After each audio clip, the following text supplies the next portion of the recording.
കർത്താവിന്റെ നാമം മഹത്വപ്പെടട്ടെ. ഫെയ്ത്ത് വോയിസിലേക്ക് എല്ലാവരെയും ഞങ്ങൾ സ്വാഗതം ചെയ്യുന്നു. ഹെബ്രായർക്കെഴുതിയ ലേഖനം 10-ാം അധ്യായം 39-ാം തിരുവചനം ഇങ്ങനെ വ്യക്തമാക്കുന്നു: പിന്മാറി നശിക്കപ്പെടുന്നവരുടെ കൂട്ടത്തിലല്ല, വിശ്വസിച്ച് ആത്മരക്ഷ പ്രാപിക്കുന്നവരുടെ കൂട്ടത്തിലാണ് നാം.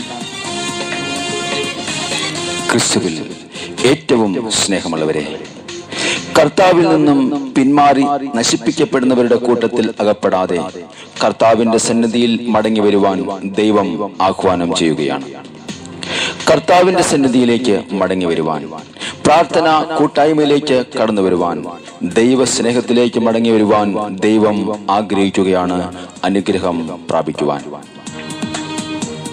സ്നേഹമുള്ളവരെ, കർത്താവിന്റെ സന്നിധിയിലേക്ക് മടങ്ങി വരുവാൻ ഒരിക്കൽ പോലും മനസ്സു കാണിക്കാതെ പിന്മാറിപ്പോയ യൂദാസിനെ തിരുവചനം വ്യക്തമാക്കുന്നു.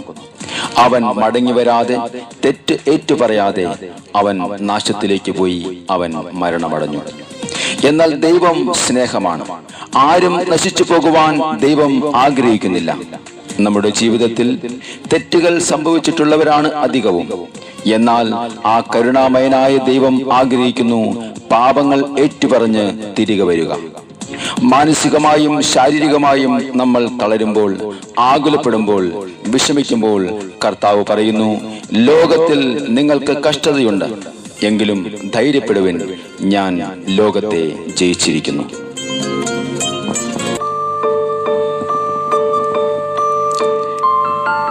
നമ്മെ കരുതുന്ന കർത്താവായ യേശുവിന്റെ കരങ്ങൾ ഇന്നും കുറുകിപ്പോയിട്ടില്ല. നമ്മുടെ പ്രാർത്ഥന കേൾക്കുന്ന കർത്താവിന്റെ കാതുകൾ ഇനിയും മന്ദമായിട്ടില്ല. നമുക്ക് വിശ്വാസത്തോടെ കർത്താവിന്റെ സന്നിധിയിൽ കടന്നു ചെല്ലാം. നമുക്ക് പ്രാർത്ഥിക്കാം. കരുതുന്ന കർത്താവിൻ കരങ്ങളിന്നും കുറുകിപ്പോയിട്ടില്ലല്ലോ. കേൾക്കുന്ന കാതുകൾ ഇന്നുവരെയും മന്ദമായിട്ടില്ലല്ലോ. കരുതുന്ന കർത്താവിൻ കരങ്ങളിന്നും കുറുകിപ്പോയിട്ടില്ലല്ലോ. കേൾക്കുന്ന കാതുകൾ ഇന്നുവരെയും മന്ദമായിട്ടില്ലല്ലോ.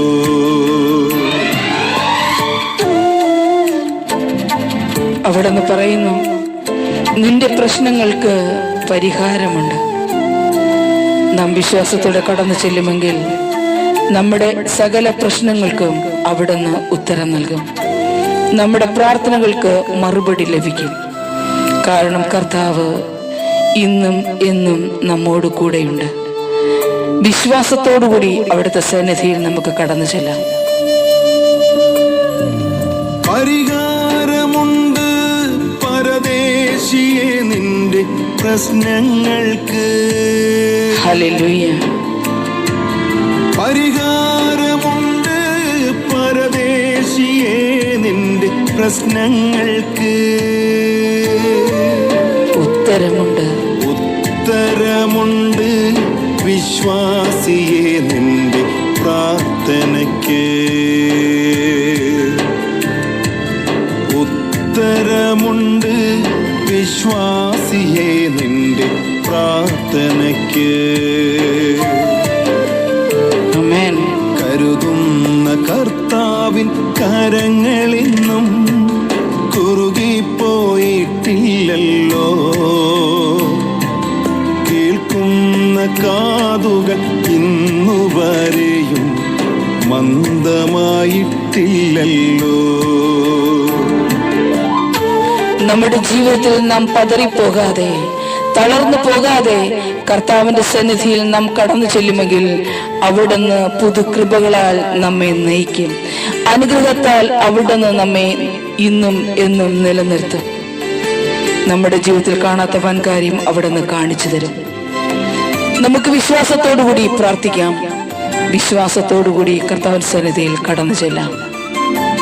നമ്മെ അനുഗ്രഹിക്കുന്ന ദൈവം ഇന്നും ജീവിക്കുന്നു. പതറിടല്ലേ, തളർന്നിടല്ലേ, നിറച്ചിടും അവൻ പുതു കൃപകളാലേ. ഹല്ലേലൂയ. പതറിടല്ലേ,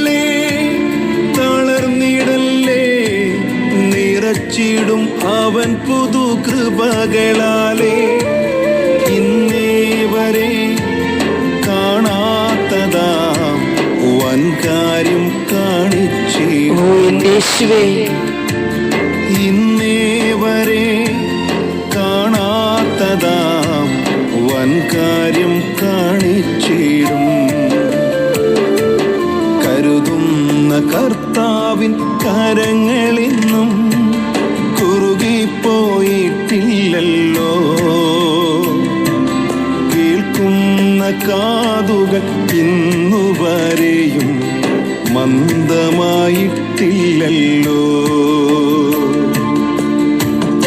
നമ്മുടെ മുമ്പിലുള്ള സകല പർവ്വതങ്ങളാകുന്ന പ്രശ്നങ്ങളും നമ്മുടെ കർത്താവായ യേശു ഇന്ന് പരിഹരിക്കും.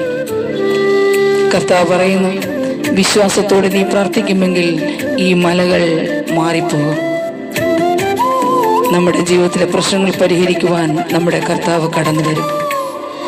ഓ യേശു, ഇന്നു നീ കാണും പർവ്വതങ്ങൾ എന്നും നീ കാണുകയില്ല.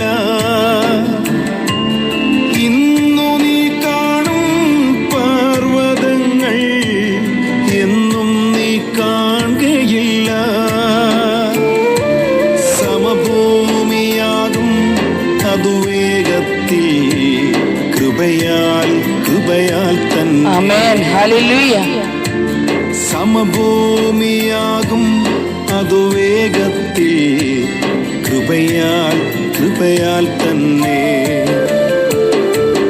കരുതുന്ന കർത്താവിൻ കരങ്ങളിന്നും കുറുകിപ്പോയിട്ടില്ലല്ലോ. കേൾക്കുന്ന കാതുകൾ ഇന്നുവരെയും മന്ദമായിട്ടില്ലല്ലോ.